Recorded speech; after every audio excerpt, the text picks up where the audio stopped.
are the secrets of becoming power couples? What do we find common amongst most power couples? Whether it's the Serena or the Dave and Joyce Mayer, or whether it's Jakes and his Bishop Jakes and his wife, or whether it's someone like Pastor Daddy Adeboye and Mommy Adeboye, whether it's Daddy Oyedebo and his wife. When you find these power couples, what do you see that makes them to be strong? Number one is shared vision. Number one is shared vision. They embrace joint adventure. Number one is shared vision. Please let me say this. The journey to becoming a power couple, a sufficient couple, a strong couple, a couple that the children can look up to you and they know that they don't have anything to be worried or afraid about. What is the beginning? What is the foundation for becoming such a power couple? Is what we call shared vision. This is going beyond what we share in bed. It has to do with sharing a common destination. We are sharing together where we are going to, our lofty expectations, our big dreams, our great vision. Where are we going to? Crystal clear. We sit down, we talk about it, we share it. My wife knows, my husband knows, we both know. It begins with a shared vision. My wife knows what I'm pursuing as a person. I know what she's pursuing as a person. And we know what we are pursuing as a couple. Because a house divided against itself shall not what, sir? Say it loud and clear. It shall not stand. So let me ask you a question. The Bible says where there is no vision, the people cast off restraint. There will be disorder. There will be chaos. There will be lack of appreciation. Because what binds you together as a couple is a shared vision. Trust me, having a shared vision is very important. Talking to each other about what you both aspire to become, what you both aspire to achieve, it's critical. Let me tell you why some gifted men don't go too far in life. The man is pursuing something that the wife knows nothing about. His elder brother knows about it. His mother knows about it. The only person who is ignoramus is the man, is the wife. And you have cases where the wife knows what she's pursuing. The husband knows next to nothing about it. Think about what happened to one of the pastors here in Abuja. Many of us really heard so much from that story. When the man died, it was a popular story here in Abuja. In one of the churches in Wuse here. When the man died, it was after the man died that the wife started getting to know so much about her husband. A pastor. She then began to know how much her husband was worth, because now the banks were beginning to tell them that, look, this is how much you're worth. That's when she got to know that the husband was also married to somebody else. That's when she began to hear the husband does this, the husband does that, the husband does this. No shared vision. The saddest part about among some couples are the wife has no clue about what the husband does for a living. Don't know anything about my husband. You're not going to become a power couple like that. Power couples, they share dreams. One of the key things about power couples is that they share vision, they share dreams.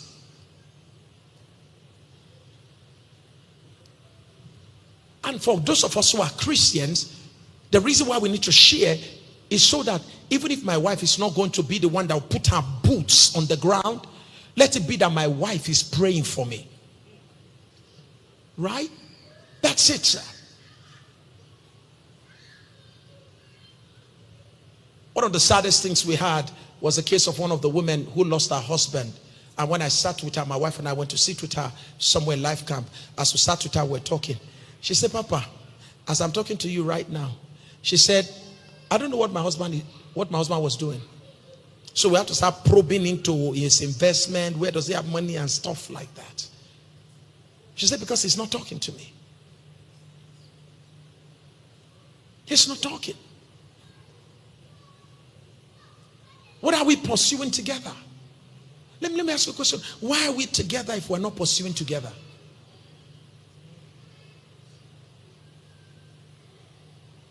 Is it gotten so bad that we now see each other as each other's adversaries? Wait a minute.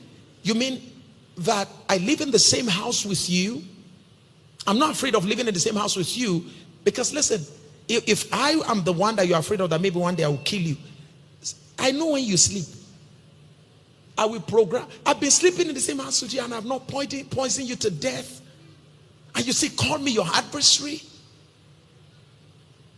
That's what Paul says. Someone has bewitched you. It takes bewitchment. So the challenge here as power couples, the challenge, what God is calling us into, is a place of shared dreams. So I know what my wife wants to do. I know what she's pursuing. So the first thing we did, January this year, and I want to thank one or two of our elders who made it happen, because my schedule was such a crazy one, to even take a break was difficult. But somehow it happened. And then we're out in the hotel. So we were there for about 7 days. And those 7 days, God knows that I was not there all the time. You know. So on the first day, the second day, my wife was like, so what is our plan for the year? I said, no, let's relax. We are here for 7 days. So for the next 5 days, we're just going to rest. On the last day before we depart, we'll now talk about our dreams. So last night, we sat down. What is your vision? What do you want to do this year? So I was writing down. And she said also, what do you want to do? And I told her, these are things that I want to accomplish this year. And how about us as a family? Is what we want to accomplish. And then number 3, we started looking at budget. And when we look at budget, because it's important that you think about budget. If you have dreams without budget, you are just wishing. It becomes a serious thing when you put money to it. How much is it going to cost us? That's when seriousness comes to the matter. And as we began to discuss, we got to discover that we will be doing this year what we have never done all our lives. And then we're going to be spending, only God knows, I don't want to put a number on that, multiples of what we had ever done. Question: what is my current predictable income? Practical reality. If this will be sponsored, if this is going to be accomplished, it means we need to scale up our income. So my head had to go to work. What do I need to do in order to predictably achieve that goal? So that has sent me to work for hours, non-stop till now. So every day I am sitting down, I am putting things in place, and I'm about to round up now, come to the final phase of it, and then push things out. And then I can go into a relaxed mode. I can start playing golf with you. I can start dancing with you. And whilst I'm dancing with you, some things are dancing somewhere else. But it's taking me months of work on a daily basis. So I finish PPH, I go to work. It is so bad, my wife was like, food. I said, baby, don't forget, we have a goal. So the point I'm making here is there must be a shared vision. There must be a shared vision. And in sharing our vision, it's important for us to understand that we must unleash a unified goal. We must unleash a unified goal. What are the goals we both share? So that's where we're going to. What are we going to be doing now? What is the next major thing we need to do together? What steps should we take? That's where we're going to. We know our destination, but what steps should we take? Many are good at crafting vision, but very poor at setting goals. We will look at that another day, how to set goals as a family and then accomplish your goals within a short time. That's one thing God has always helped us to do, to accomplish our set goal for a year within a short time. Then you'll come to realize that there's something we call lag measures and lead measures. Your lead measure is where you're going to. That's the ultimate goal. Your lag measures are things you must accomplish daily in order for the lead measure to become a reality. Once you lag in accomplishing your lag measure, it is very obvious you're not going to accomplish your lead measure. So we come to the end of the year. We are the same family who was wishing in January that we'll have jumped 16 feet high. But here we are almost sometimes 2 feet below, even the six, below, not even talking, we've not gone 2 feet high. Or we are just 7 feet, we've not gone to 16. Because it takes more than wishing for things to be working.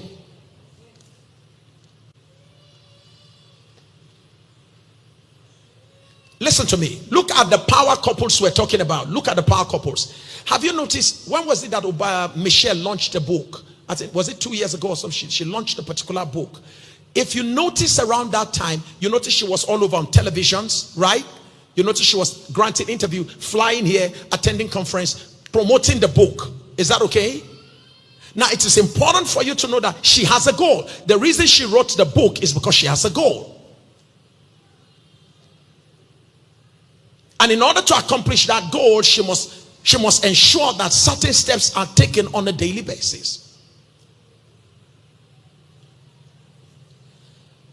In sharing our vision together, we must master the art of collaboration. That is one thing power couples are known for. They collaborate a lot. They master collaboration. They weave their plans and their aspiration together. Please, I hope you don't just listen and do nothing about this.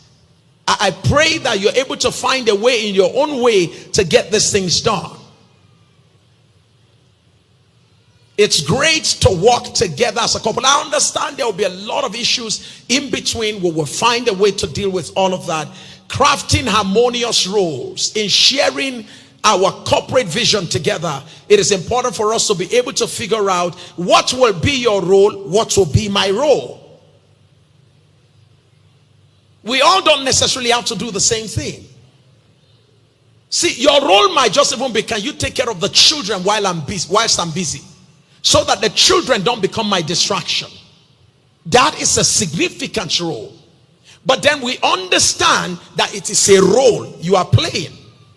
And I appreciate you, because it's not just your responsibility. It's our responsibility to take care of our children. But we are saying that because this time around, I will be pursuing a lot, so I will have less time to be at home. I am saying to you, it's not just your job, it's our job. But would you please hold forth on my behalf? This is not just like leaving it to the person, hoping and expecting that the person think it's my job. No. It's our assignment. But I'm not going to be available. So would you please be kind enough to give more attention to the kids and tell them stories about why daddy is absent. Please, I'm saying something here. Tell them stories about why daddy is absent. Look, you know your daddy is, what do you want? Dad, mommy, I want a toy. You see that toy, that's why your daddy went out to go. So you connect reward to daddy's work. The reason children don't honor their fathers is because mothers don't tell them stories.